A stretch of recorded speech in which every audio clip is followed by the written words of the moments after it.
Break के बाद आपका खैर मकदम है। कांग्रेस के चीफ तर्जुमान रविंद्र शर्मा ने कहा कि ऐसे वक्त में जब युवा राजपूत सभा के लीडर पहले ही जेल में हैं और चैंबर ऑफ कॉमर्स ने कल जम्मू बंद की कॉल दी है, जम्मू कठवा कौमी शरा के बारे में NHAI ने को चीफ सेक्रेटरी की हिदायत की कोई रेलेवेंस नहीं है। शर्मा ने कहा कि हुकूमत को चाहिए कि वो फौरी तौर पर सरू टोल प्लाजा पर टोल की वसूली को रोके और इस पर व्हाइट पेपर जारी करे। लोगों के रोष और लोगों के बंद और लोग गिरफ्तार हो जाए उसके बाद ही क्यों जागती है। पिछले कई महीनों से, कई अरसे से टोल कटा जा रहा है। गडकरी जी का बयान था कि 60 किलोमीटर के अंदर जो टोल है उनको 3 महीने में हटाया जाएगा। ये था 22 मार्च 2022 का, और आज अगस्त 2023 है, वो भी अमल नहीं हुआ।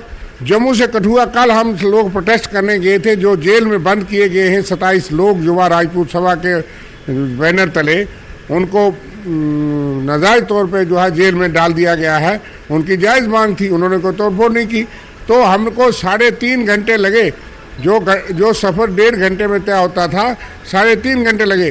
पुल टूटा हुआ है और इतना सफ़र है, और फिर आप टैक्स लिए जा रहे हो। अब सरकार कमेटियाँ बनाती है। जब 27 लोग जेल में हैं, कल जम्मू बंद है, उसके लिए सारे लोग सड़कों पे हैं, सब लोग जो है रोष कर रहे हैं। अब सरकार कमेटी बनाती है। सरकार खुद चीफ सेक्रेटरी साहब जम्मू से कठुआ जाएं और देख लें, उससे बड़ी कमेटी क्या है।